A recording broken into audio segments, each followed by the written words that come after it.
Here are the stories we're covering this week in the Category 5.tv newsroom. Jawbone is shutting down to pursue medical tech. The world's first glasses-free holographic phone is coming, and you'll never guess who's releasing it. There's now a self-driving transport truck that doesn't even have a spot for a human driver. Disappointment as Intel plans to cut jobs from its IoT division.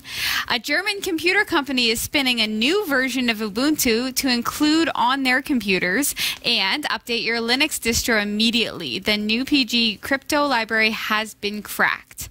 These stories are coming right up. Don't go anywhere. Jeff Weston. Yeah, man. You're building a brand new, beautiful website.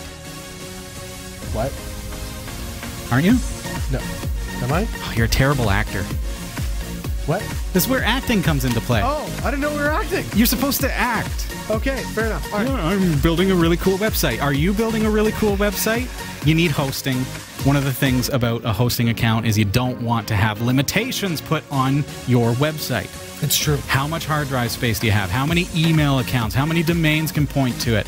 Well, we've got an amazing deal for you. For a very limited time, cat5.tv/dreamhost, for just $5 and a bit of change per month, you are going to get unlimited website hosting, unlimited email accounts on that hosting service. You are also going to receive a free domain name. Ooh. So your own .com. Nice. To put that amazing website that you've been working on there. If you want to build a WordPress site, fine. Sign up. cat5.tv/dreamhost. Just don't put Panama Papers on it. Just don't do it. But hey, it's a great deal, folks. Best deal you're going to find. $5 and change per month. Go to cat5.tv/dreamhost. I'm Sasha Dermatis, and here are the top stories for the week of July 12th, 2017. In May of last year, speaker and fitness tracker company Jawbone ended production of its fitness trackers and started seeking a buyer for its speaker business, leading to speculation that the company was going out of business. Jawbone denied claims that it was shutting down and planned to pivot to medical products for direct sale to clinical practitioners, but that may not have panned out, as the information reports that the business is officially shutting down. Jawbone has reportedly started liquidation proceedings, and notices have been sent out to its creditors. Jawbone co-founder and CEO Hossein Rahman has moved on to a new company called Jawbone Health Hub that is designed to make health-related hardware and software services. Many existing Jawbone employees have already transitioned to the new company. Jawbone Health will reportedly service existing Jawbone products, which may allow existing Jawbone customers to get help with their devices. Jawbone has been ignoring customer service requests for several months, making customers unhappy. Starting in January, Jawbone customers were unable to contact Jawbone support, and it did not receive responses to service requests for faulty products. That's unfortunate, especially because I thought about Jawbone when I like it. I liked it. That makes me a little sad in that they were one of our early partners on the show. Mm-hmm. Jawbone was, one of our first big sponsors, and we loved working with them. So, so I'm sorry to see them go. And although if they're going into a medical field, who knows what will develop from there? But I don't know that they would liquidate their company if they were planning to continue supporting it. Really. Wait, but didn't you say that they were looking to use existing products? They're liquidating the company. Yeah, they're liquidating. Right. So okay. Maybe I misheard you. So, I mean, you can buy something and it just won't be supported. Like, right. I love their Bluetooth headsets, but... Oh, they were the best. Yeah. Yeah.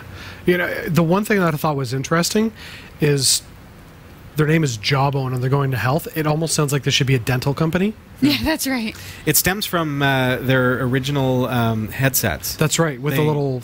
Rather than a standard microphone, which picks up all the noise around you when you're biking or doing right, else, exactly. It came in contact with your jawbone and would sense the vibrations. So as you're talking, it gets rid of all the background noise. And I came this close after I bought a Bluetooth headset for biking, and my sister couldn't hear me. She said all I can hear is wind. Because it's a microphone version. Because it's a microphone. Yeah. And then you had said, well, what about a jawbone? And I came very close to being, okay, fine, a jawbone. I'll buy one. Aww. And now this story. Yeah. So we can still buy one. It'll still work. Yeah. Right. It's just, if it breaks, you can't replace I have it or two at home. There's no warranty or whatever, right? Right. Yeah. True. Red, the company that makes professional digital cameras for shooting Hollywood movies, is making a holographic phone called the Hydrogen. The company is touting the Hydrogen is the world's first holographic media machine and says it doesn't require glasses to see the supposed holograms. The 5.7-inch phone runs Android, and pre-orders are available in 2 tiers. It costs $1,595 for the titanium high-end version and $1,195 for the aluminum slightly lower end version. The phone is planned to ship in the first quarter of 2018. According to Red's announcement, a Hydrogen has a professional hydrogen holographic display which seamlessly switches between traditional 2D content, 3D content, and interactive games. The screen is, according to the company, capable of displaying holographic red hydrogen 4-view content, H4V, stereo 3D content, and 2D 3D VR, AR, which is augmented reality, and MR, which is mixed reality. High quality audio is another feature to drool over, with a special algorithm that can reportedly convert stereo sound into 5.1 surround sound. Like the company's modular cinema cameras, the Hydrogen is all about attaching accessories. You can attach camera extras like future attachments for shooting higher quality motion and still images, as well as Hydrogen format holographic images. The caveat: these accessories won't ship at launch. Additionally, the Hydrogen can be connected to the company's Scarlett, Epic, and Weapon cameras as separate control input and camera monitor. And that's basically it. We have no idea what processor it has or how much storage or RAM or anything else about the camera. The teaser image clearly shows a headphone jack, USB-C port, and a rather big and serious-looking camera protruding out of the backside. Red's website says it'll have a micro SD card slot. So, holographic... that is nuts. That is the best. I hate that I take so many pictures with my phone. And now Red comes out with a camera phone that does holograms. Imagine how much data that's going to take up.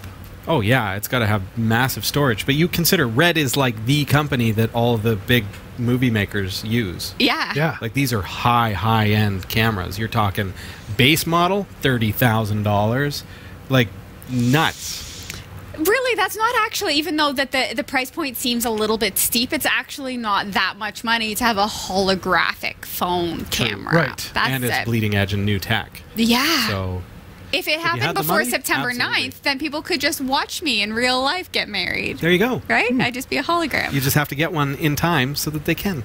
Now, what I like about the photo, and I mean, I don't know if you can throw it back up sure. on the screen. There you go. That body looks rugged. It looks Oh, slick, yeah. too. Like, you know, and just... You said it was titanium. Yeah, well, Yeah, it's called like- titanium. Oh, okay.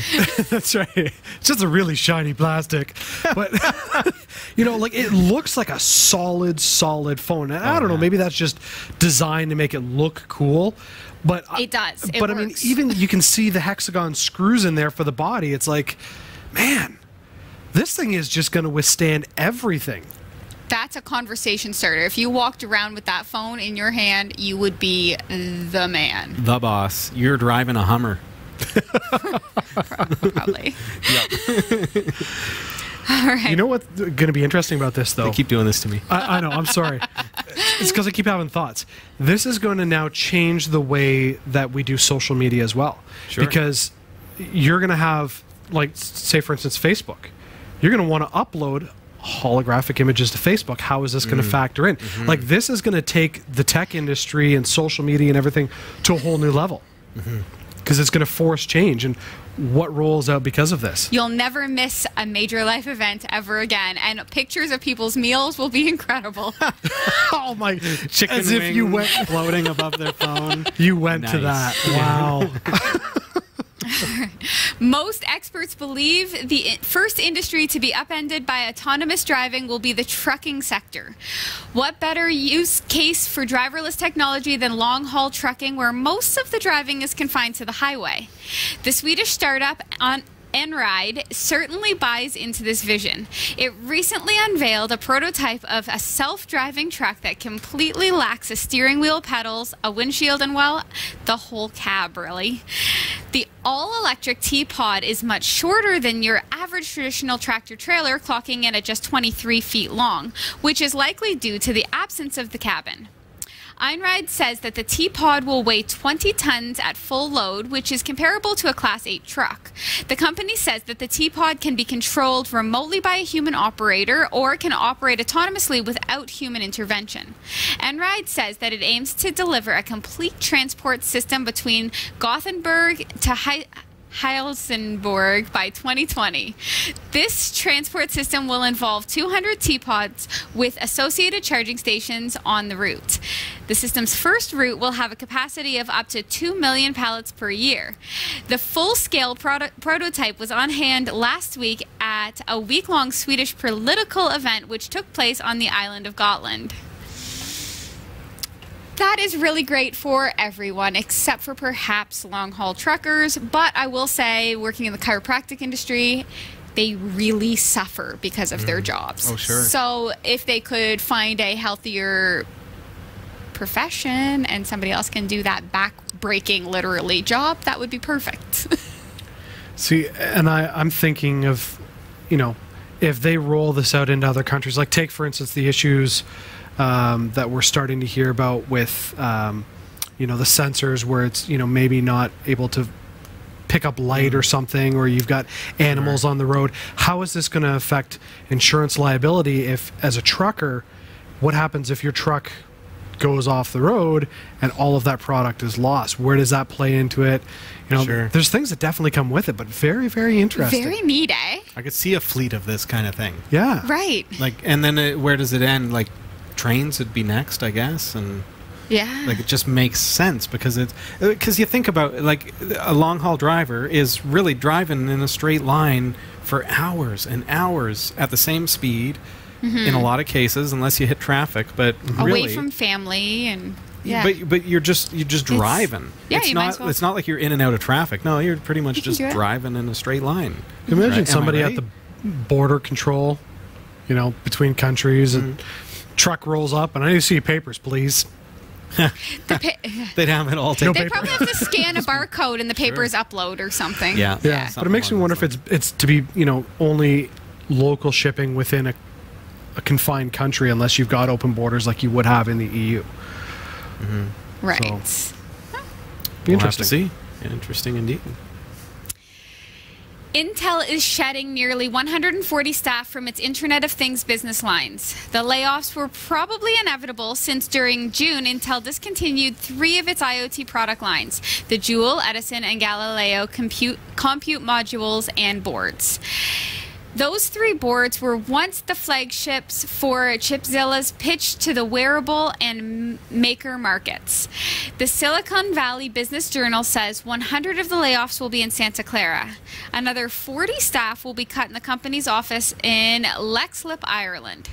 The IoT division turned in $721 million US in the first quarter revenue this year, up to 11% year on year, but overall that's less than 5% of Intel's sales. Intel employs roughly 106,000 worldwide. So it's interesting to hear of tech jobs like Internet of Things. You think that's huge, you think that's big, right? And then now they're cutting jobs. Yeah, I don't know what the reasoning behind it is, but it's certainly, if it's such a small portion of your business, maybe you're in the wrong, you know, focusing assets and things into the wrong place. Right, but see, when I hear this story, I'm wondering, okay, what's the undercurrent? Because it was 100 and some odd jobs, you said? Yeah. 140, yeah. 140 jobs, but their revenue is up 11% year over year. So the revenue's going up, they're getting rid of jobs, so that tells me that it's some sort of amalgamation either of roles or an updated technology that has made some jobs obsolete. That would be my guess. Robots? It could be robots. you know, they've laid off Sasha's grandma from making food in the kitchen. Now they got the kitchen robot. Never going to hear the It end was of a this, legacy thing. My grandmother is not alive, but wouldn't it be great if before she died, she was able to like save her recipes? I feel like I've heard this before. Okay, You have. Sorry. Yeah. Okay. But no, it's just when you go through the story, that's what it sounds like to me. Is this is amalgamation in order Yes. to save profits? I mean, not minimizing. It's 140 people. It's not like, you know, laying off 50% of the company to save cost measures. Right. This sounds like, you know, hey, we've, you know, made some improvements. So, which would make investors happy. That's true. Suppose so. Tuxedo, a German computer company selling a range of Linux laptops, has announced it is launching its own Ubuntu-based Linux distro. We've done our best with Google Translate, and in their announcement they say, "We have been working on this project for several months. We have been thinking about the usability of the desktop, have included user feedback in our considerations, and made some surveys on desktop usage." The computer outfit plans to ship an in-house Ubuntu spin pre-installed on its devices. That spin is called, somewhat confusingly, Tuxedo Ubuntu 16.04 LTS.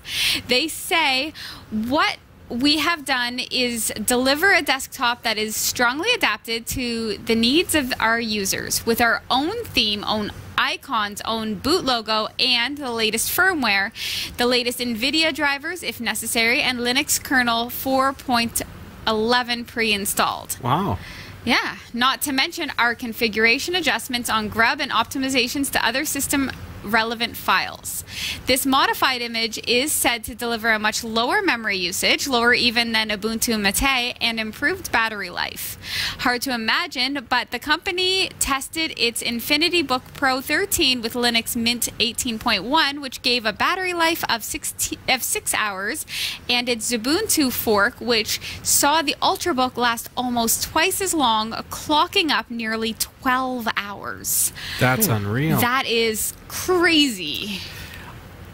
I just want to say this is one of the things that I love about Linux. Now, Tuxedo aside, you know, because some people will say, they're using Ubuntu and they're making changes and they're making claims, and that's always the case whenever anyone does a spin, right?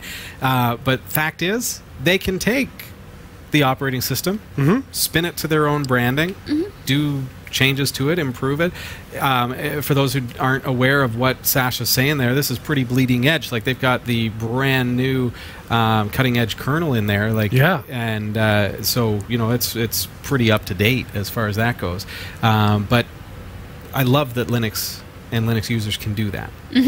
Take it, make it their own, and then customize it and distribute it and share it. And really, all they're doing is improving exposure to desktop Linux. Yes, It is true. Which, that's a win. So good on them. Exactly. Absolutely. Now, Linux users need to check out their distributions to see if a nasty bug in libgcrypt 20 has been patched. The software fix, which has landed in Debian and Ubuntu, addresses a side channel attack published last week. The researchers published their work at the International Association for Cryptologic Research's ePrint archive last week. What they found is that the libgcrypt library uses what's called sliding windows, a method for carrying out the mathematics of cryptography, but one that's known to leak data.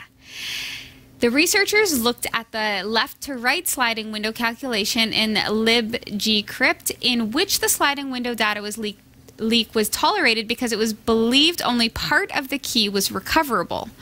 What they found was an unpleasant surprise, a complete break in the library's RSA 1024. They say, "We show for the first time that the direction of the encoding matters. The pattern of squarings and multiplications in left-to-right sliding windows leak significantly more information about the exponent than right to left. The fix can be added to either Debian or Ubuntu, as well as potentially other distros, by running an upgrade on the libgcrypt 20 package." So make sure that you do that. You know what? Just to be safe, apt update, and then apt upgrade, and just, you know, for good measure, apt dist-upgrade that'll update all your packages and everything, and that way you know you're safe, because you don't want to have something like a cryptography exploit running wild in your system. Thanks for watching the Category 5.tv newsroom. Don't forget to like and subscribe for all your tech news with a slight Linux bias, and for more free content, be sure to check out our website. From the Category 5.tv newsroom, I'm Sasha Dermadas.